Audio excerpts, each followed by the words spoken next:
Have you ever wondered what happens to a city when it goes from bustling and vibrant to eerily quiet and abandoned?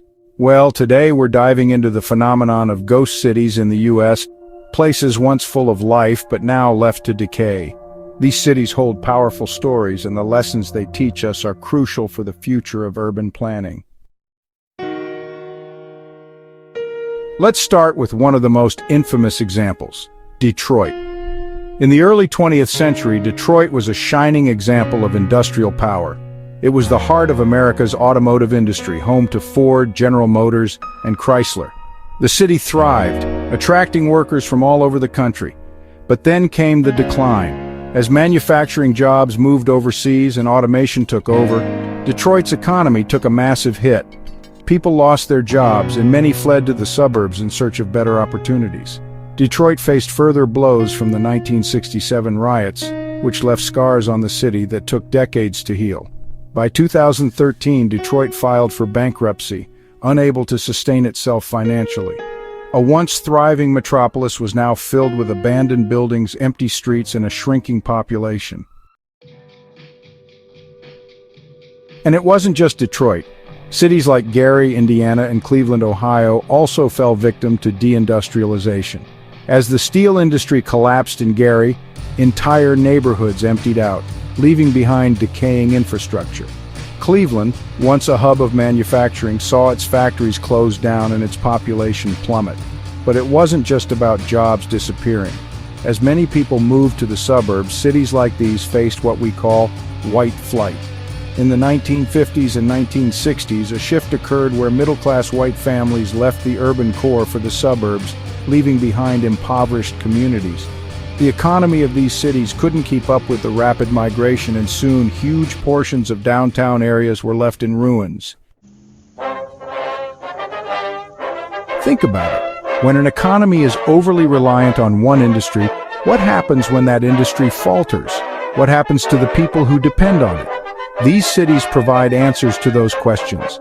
The impact of economic collapse is devastating. Crime rates rise, unemployment skyrockets, and public services already strained begin to deteriorate. Buildings are abandoned, left to rot as the city struggles to find a way to bounce back. Yet, amidst all this decay, there are valuable lessons to learn. First and foremost, urban planning needs to be sustainable. Cities should diversify their economies to avoid depending solely on one industry. A city is like a body. If you focus all your energy on one part, the others will weaken. For example, a city needs to invest not only in industry but also in education, healthcare, and technology. This can help cities weather economic shifts more effectively. Take a look at what's happening in Detroit today. In the face of immense challenges, the city is slowly recovering. Urban farming is booming, with vacant lots being transformed into community gardens. Tech startups are popping up, and local entrepreneurs are turning abandoned warehouses into creative spaces. It's not perfect, but it's a start. The key is community-driven projects that breathe life back into these forgotten areas. And what about the people who live in these cities? They need to be part of the conversation. Revitalization isn't just about physical spaces. It's about rebuilding the social fabric too. Without the involvement of the community, even the best laid plans can fall short.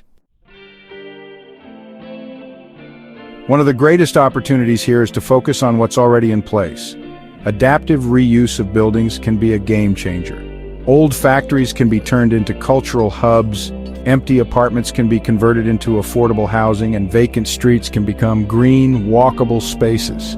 Cities can learn from their past mistakes, and with the right investments, they can avoid becoming ghost cities themselves.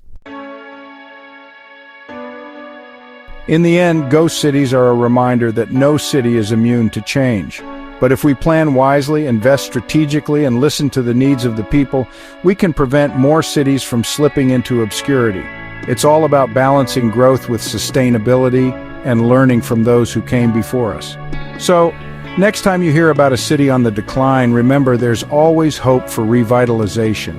It may take time, but with the right vision, even the most forgotten places can be brought back to life. What do you think?